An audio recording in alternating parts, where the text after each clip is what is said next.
എല്ലാവർക്കും നമസ്കാരം. ഇതൊരു ആൾട്ടോ 800 ആണ് കേട്ടോ. സാധാരണ ആൾട്ടോ 800 സെലീറിയോ ഇതിനൊക്കെ മാരുതി വണ്ടികൾക്ക് ഇടയ്ക്ക് കംപ്ലൈൻറ്റ് കിട്ടാറുള്ള ത്രോട്ടിൽ ബോഡി കംപ്ലൈൻറ്റ് കിട്ടാറുണ്ട്.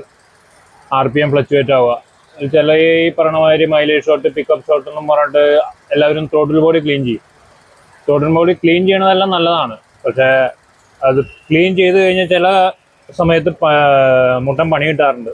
കാരണം ത്രോട്ടിൽ റേസായി നിൽക്കും, ചിലപ്പോൾ റേസായി നിൽക്കും, ചിലപ്പോൾ ഫ്ലക്ച്വേഷനോ RPM കയറി ഇറങ്ങി നിൽക്കും.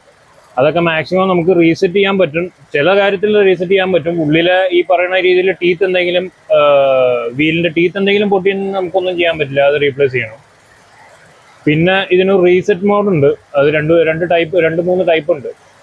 ഇപ്പോൾ റീസെറ്റ് മോഡ് നമ്മൾ ഇപ്പോൾ ഈ വണ്ടിക്ക് ഇങ്ങനെ ഒരു കംപ്ലൈൻറ്റ് വന്നപ്പോൾ നമ്മൾ മാക്സിമം ചെയ്തത് വണ്ടി സ്റ്റാർട്ടിങ്ങിലിടുക, ത്രോട്ടിൽ ബോഡിയുടെ കപ്ലർ അഴിച്ചിട്ടാൽ തന്നെ RPM റൈസായി നിൽക്കും.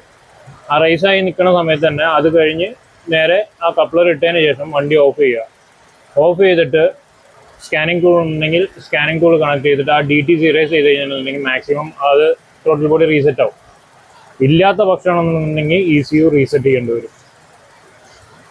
ഇതാണ് മെയിനായിട്ട് ചെയ്യേണ്ടത്. ഇതിൽ സാധാരണ ഈ വണ്ടികൾക്കാണ് മെയിനായിട്ട് കംപ്ലൈൻറ്റ് കിട്ടാറ്. മാരുതി വണ്ടികൾക്കാണ് കൂടുതലും കണ്ടേക്കുന്നത്. മറ്റത് വണ്ടികൾ എന്ന് വെച്ചാൽ നമുക്ക് സ്കാനിങ് ടൂളിൽ ലേണിംഗ് ഓപ്ഷൻ ഉണ്ട്. മാരുതി വണ്ടികൾക്ക് അധികവും ലേണിംഗ് ഓപ്ഷൻ തീരെ കുറവാണ് ഈ ആൾട്ടോ സെലീറിയോ എന്ന മോഡൽ. അത് മാക്സിമം ഇതൊന്ന് ചെയ്ത് നോക്കുക. ഓക്കെ.